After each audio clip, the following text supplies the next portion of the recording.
Bonjour à toutes et à tous. Aujourd'hui dans cette vidéo, nous allons voir comment utiliser Microsoft Cloud Security pour nous avertir dès qu'une activité d'administration est effectuée depuis une IP à risque. Pour cela, depuis le portail MCAS, nous allons aller dans la partie contrôle puis politique. Une fois arrivé sur cette page, vous voyez la liste de toutes les politiques qui sont par défaut avec Microsoft Cloud Security. Ici, nous allons en créer une. Il s'agit d'une politique d'activité. Et on est présenté avec l'assistant de configuration de la politique. Donc la première étape optionnelle, la sélection d'un modèle pour notre politique. Ici on va partir sur un modèle de base sans pré-réglage. On indique un nom, la sévérité quand une alerte est déclenchée. Donc ici on va par exemple mettre moyen. Notre catégorie, Threat Detection. Ensuite au niveau du filtre, sur les activités, on a deux possibilités, soit une seule activité et l'alerte est déclenchée, ou alors une activité qui est répétée, par exemple 5 actions d'administration sur une fenêtre de 30 minutes, on déclenche une alerte. Donc ici on va juste rester sur Single Activity. Et au niveau du filtre, on va sélectionner Administrative Activity is True, et on va rajouter un deuxième critère pour nos adresses IP. Donc là on va sélectionner IP Address, catégorie, et Risky. Donc là, vous voyez la possibilité de sélectionner Corporate ou VPN. Cela vous permet de créer des politiques spécifiquement pour vos adresses IP de vos data centers. Et là, vous pouvez les gérer manuellement dans Cloud Security.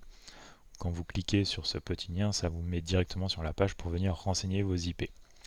La partie Risky, elle, est totalement dynamique, tout comme la partie Cloud Provider. Donc là, on sélectionne Risky. Donc là, juste pour refaire une passe sur notre fil, donc dès qu'une activité est de la catégorie administration et qu'elle fait partie et qu'elle est lancée depuis une adresse IP à risque, on va passer à l'étape suivante, donc créer une alerte. Donc plusieurs possibilités, soit de l'envoyer par mail, soit d'envoyer un SMS, ou envoyer l'alerte directement à Microsoft Flow pour une gestion dynamique de l'alerte. Donc par exemple, si vous voulez demander une information supplémentaire à l'utilisateur ou directement créer un incident dans ServiceNow ou autre outil de ticketing. On verra dans une autre vidéo comment utiliser Flow avec Microsoft Cloud Security. Donc une fois la partie alerte configurée, on a notre dernière étape sur la gouvernance.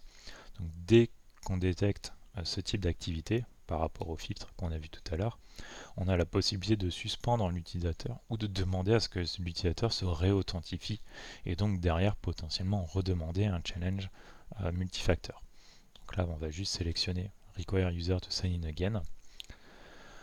Donc une fois que j'aurai cliqué sur Create, la politique va automatiquement se mettre à s'appliquer et dès qu'MCAS récupérera une activité d'administration depuis une adresse IP à risque, on demandera à l'utilisateur de se réauthentifier et une alerte sera créée dans le portail.